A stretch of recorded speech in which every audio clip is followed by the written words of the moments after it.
to my channel KS with Power Automate. Okay, ఇప్పుడు మనం power ఆటోమేట్ని తెలుగులో నేర్చుకుందాం. పవర్ ఆటోమేట్ అంటే ఏంటి? పవర్ ఆటోమేట్ అనేది ఒక ఫ్లోని డిజైన్ చేయడం. అది ఈజీ అన్న అవ్వచ్చు, లేదంటే కాంప్లెక్సిటీ అన్న అవ్వచ్చు. ఓకే, ఈజీ ఆర్ కాంప్లెక్సిటీ అంటే ఏంటి? ఈజీ అంటే స్ట్రైట్ ఫార్వర్డ్, అంటే ఒక అప్లికేషన్లో డేటాని రిట్రైవ్ చేసి దాన్ని మోడిఫికేషన్ చేసి రిపోర్ట్ని సెండ్ చేయడం, అంటే స్ట్రైట్ ఫార్వర్డ్గా ఉండాలి.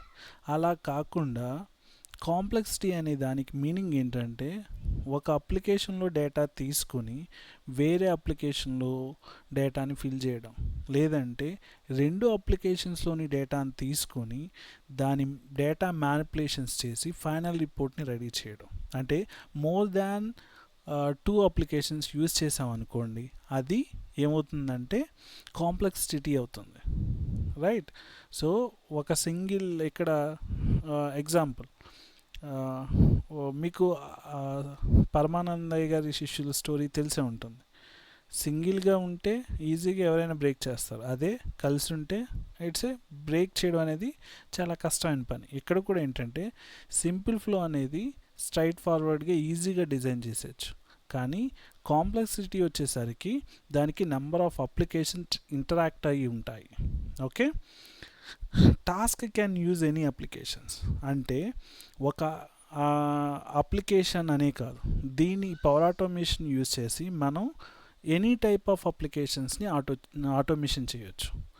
ఆటోమేషన్ నథింగ్ బట్ హ్యూమన్ చేసే పనిని మనం ఏం చేస్తామంటే ఒక మెషిన్ ఆర్ ఒక రోబోట్ ద్వారా మనం దాన్ని ఎండ్ టు ఎండ్ ఫ్లోని డిజైన్ చేస్తాం. అంటే హ్యూమన్ ఏదైతే చేస్తున్నాడో ఈచ్ యాక్టివిటీ దాన్ని మనం ఏం చేస్తామంటే ఒక అప్లికేషన్ ద్వారా ఈచ్ యాక్టివిటీ రన్ అయ్యేలా చేస్తాం అన్నమాట. ఓకే, సో ఇక్కడ ఎనీ అప్లికేషన్ అంటే అది SAP అప్లికేషన్ కావచ్చు, విండోస్ బేస్డ్ అప్లికేషన్ కావచ్చు, వెబ్ బేస్డ్ అప్లికేషన్ కావచ్చు, లేదంటే మెయిన్ ఫ్రేమ్ అప్లికేషన్ కావచ్చు. Okay, A type of application అయినా, విండోస్ సపోర్ట్ చేసిన అప్లికేషన్ ఏదైనా సరే పవర్ ఆటోమేషన్ యూజ్ చేసి మనం దాన్ని ఆటోమేట్ చేయొచ్చు. Okay, and next point, task can be personal or business. అంటే అది మనకి బిజినెస్ రిక్వైర్మెంట్ అన్న అయి ఉండొచ్చు, లేదంటే మన పర్సనల్ రిక్వైర్మెంట్ అన్న అయి ఉండొచ్చు. అంటే సింపుల్ వేలో చెప్పుకోవాలంటే ఆ అప్లికేషను మన లోకల్గా యూజ్ చేసే చిన్న చిన్న మెయిల్ సెండ్ చేయడం, లేదు ఏదన్నా ఫ్రీ వెబ్సైట్లోంచి డేటాను రిట్రైవ్ చేయడం, అంటే మీ పర్సనల్గా మీరు ఎక్స్ప్లోర్ చేయడానికి, మీరు ఏదన్నా ఫ్లోని డిజైన్ చేయడానికి మీరు యూజ్ చేయొచ్చు. అదే బిజినెస్ అప్లికేషన్ అంటే కొన్ని వాటికి ప్రైవసీ ఉంటాయి కదా, ఆ ప్రైవసీస్ని మనం ఏంటంటే రెస్పెక్ట్ చేయాలి. అంటే కొన్ని వాళ్ళు ఏం చేస్తారంటే ప్రొటెక్ట్ చేసుకుంటారు, అంటే వాళ్ళ పేరు మీదే ఉంటుంది అప్లికేషన్. సో వాళ్ళు మాత్రం యూజ్ చేయగలరు, వాళ్ళ క్రెడెన్షియల్స్ మనకు ప్రొవైడ్ చేస్తే మనం అప్లికేషన్లోకి లాగిన్ అవ్వగలం. వాళ్ళే హోల్ రైట్స్ వాళ్ళకే ఉంటాయి అప్లికేషన్ మీద. వాళ్ళు మనకి అలౌ చేస్తే మనం అప్లికేషన్స్ని మనం యాక్సెస్ చేయగలం. ఇక్కడ అది పర్సనల్, అంటే మీరు ఓన్గా చేసుకునేదన్నా అవ్వచ్చు, లేదంటే బిజినెస్ అంటే కంపెనీస్ వైజ్, అంటే ఇప్పుడు మనకి పెద్ద పెద్ద కంపెనీస్ ఉన్నాయి కదా, MNCs, వాళ్ళు యూజ్ చేసే అప్లికేషన్ అయినా ఉండొచ్చు. అది ఏదైనా సరే పవర్ ఆటోమేషన్ యూజ్ చేసి మనం ఆటోమేట్ చేయొచ్చు. Okay, task can have interaction from people. అంటే ఇక్కడ power automation interaction from people అని ఎందుకు అంటున్నామంటే, మనం ఎప్పుడైనా సరే చూడండి, బిజినెస్ అనేది BA అంటాం, మనకి బిజినెస్ అనలిస్ట్. మనకి క్లయింట్ సైడ్ ఉన్న వాళ్ళకి కోడింగ్ ఏం రాదు, అంటే హయ్యర్ మేనేజ్మెంట్. ఇప్పుడు ఒక ఆర్గనైజేషన్ తీసుకోండి, ఆర్గనైజేషన్లో CEO వాళ్ళకి కోడింగ్స్ స్టాండర్డ్స్ రావట్లేదు, వాళ్ళంతా హయ్యర్ లెవెల్. వాళ్ళు ఏం చేస్తారు, పైన మెయిన్ పీపుల్తో మీటింగ్ కండక్ట్ చేసుకోవడం, మెయిన్ పీపుల్తో మాట్లాడడం, ఇవన్నీ ఉంటాయి. కింద లోవర్ గ్రౌండ్లో మనకేం జరుగుతుంది, developers different types of developers ఉంటారు, కోడ్ రాసేవాళ్ళు ఉంటారు, టెస్టింగ్ చేసేవాళ్ళు ఉంటారు, వీళ్ళందరూ ఉంటారు. సో ఇక్కడ ఏంటంటే అది ఈజీగా పర్సన్స్కి అర్థం అవ్వాలి. అంటే మనం చేసే వర్క్ ఇప్పుడు మనకి జావా కోడ్ లేదంటే జావా కోడ్ తీసుకొచ్చి ప్రోగ్రామింగ్ ఆబ్జెక్ట్ ఓరియంటెడ్ ప్రోగ్రామింగ్ రాసిచ్చి చూడండి అంటే నో వన్, వాళ్ళు అది క్రాక్ చేయలేరు. ఎందుకు అంటే ప్రోగ్రామింగ్ స్కిల్ మీద అందరికీ నాలెడ్జ్ ఉంటుంది అని మనం చెప్పలేం. కొంతమందికి కొన్ని విషయాలు తెలుసు, కొంతమందికి కొన్ని విషయాలు తెలియవు. నాలెడ్జ్ అనేది కోడింగ్ నేర్చుకునే వాళ్ళకి ఉంటుంది, కోడింగ్ రాని వాళ్ళకి నాలెడ్జ్ ఉండదు. But they can observe, they can analyse చేయగలుగుతారు. కోడింగ్ ఇలా ఉంటుంది, ఈ వేలో వెళ్తే ఇలా వెళ్తుంది. బట్ వాళ్ళు ఓన్గా రాయమంటే మాత్రం కష్టం ఉంటుంది. సో ఇది మెయిన్ పవర్ ఆటోమేషన్ ఎందుకు తీసుకొచ్చారంటే ఎవరైతే ప్రోగ్రామ్ నాలెడ్జ్ లేదో, ఓరియంటెడ్ ప్రోగ్రామింగ్ రాయలేరు, లేదంటే కోడింగ్ చూసి భయపడతారు, కోడింగ్ అంటే అమ్మో అన్ని పేజీలు కోడింగ్ రాయాలా అనుకుంటారు, వాళ్ళందరికీ ఈజీగా అర్థం అవడం కోసం ఇది జస్ట్ డ్రాగ్ అండ్ డ్రాప్. అంటే ప్రతి యాక్టివిటీ బ్యాక్ అండ్ కోడింగ్ ఉంటుంది, కోడింగ్ లేదు అంటలేదు, అప్లికేషన్ బిహైండ్ కోడింగ్ ఉంటుంది. బట్ మన ఆ అప్లికేషన్ యూజ్ చేసి ఆటోమేషన్ అనేది చేస్తున్నాం ఇక్కడ. Okay, next point, task can be on your desktop are website. ఇక్కడ ఈ డెస్క్టాప్ ఆర్ వెబ్సైట్ అంటే రెండు వేస్లో చెప్పుకోవచ్చు దీన్ని. పవర్ ఆటోమేషన్ అనేది 2 వేస్లో ఉంటుంది. ఒకటి డెస్క్టాప్ ఆటోమేషన్ అంటాం, అండ్ ఇంకోటి website are cloud based automation అంటాం. వెబ్సైట్ అంటే ఏంటి? హెచ్టిటిపి రిక్వెస్ట్, అంటే మనం ఓవర్ ద వరల్డ్ కనెక్ట్ అవ్వడానికి యూజ్ చేసేది వెబ్సైట్. ఓకే, డెస్క్టాప్ అంటే మన విండోస్ మెషిన్, అంటే మన సిస్టమ్ ఆర్ ల్యాప్టాప్, దాంట్లో డిఫరెంట్ అప్లికేషన్స్ని మనం ఆటోమేట్ చేయొచ్చు. లేదంటే క్లౌడ్ బేస్డ్ అంటే వెబ్సైట్లో డిఫరెంట్ సైట్స్ని ఓపెన్ చేసి మనం ఆటోమేట్ చేయొచ్చు. సో ఇది ఏదైనా పాసిబుల్ చేయగలుగుదు కాబట్టే దీన్ని పవర్ ఆటోమేషన్ అన్నాం. Okay, next slide. What is power automate? It is a platform on Microsoft, అంటే ఇది డెవలప్ చేసింది ఎవరంటే మైక్రోసాఫ్ట్ వాళ్ళు.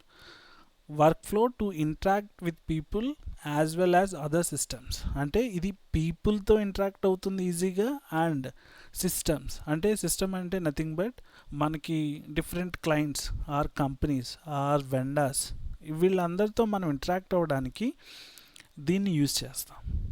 It is web based interface, everything is done in the web browser.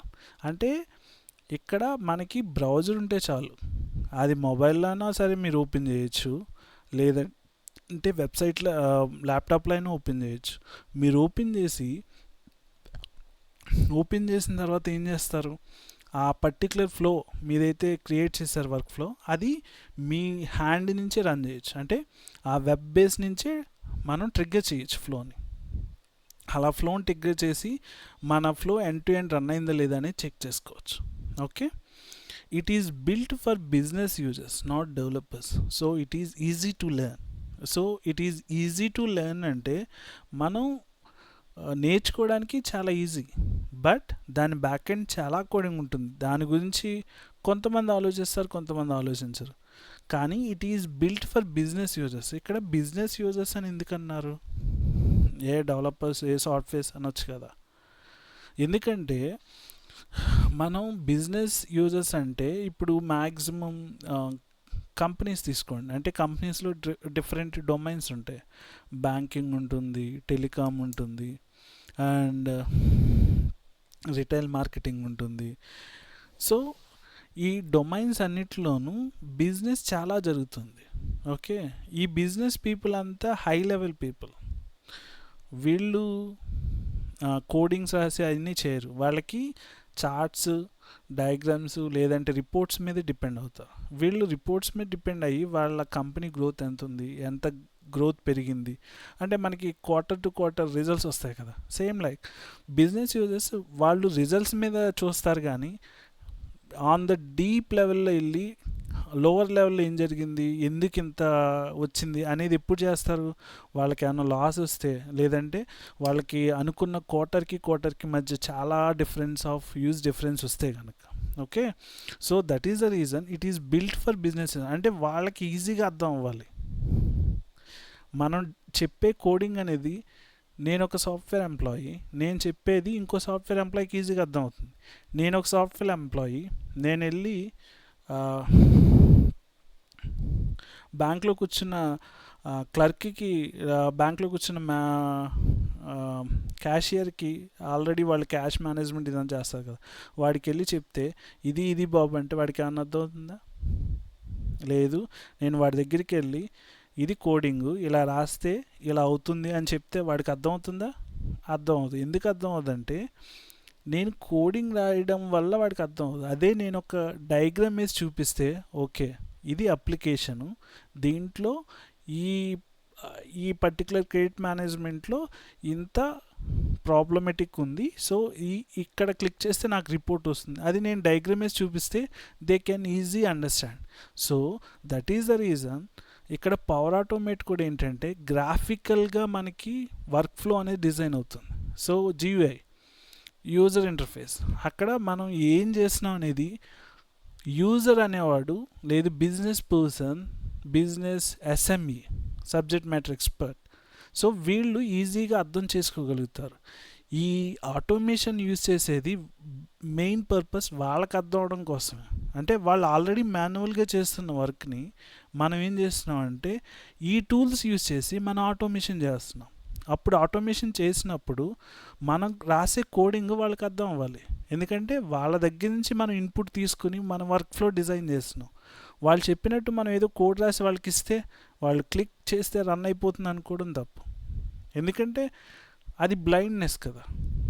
ఏదో నేను క్లిక్ చేసి రన్ చేసి అవుట్పుట్ వచ్చిందంటే అట్లీస్ట్ అనలైజ్, మనం చెప్పేది వాళ్ళకి అర్థం అవ్వాలి, వాళ్ళు అండర్స్టాండ్ చేసుకోవాలి. అప్పుడే మనం చేసింది కరెక్టో కాదో వాళ్ళకి అర్థం అవుతుంది. ఓకే.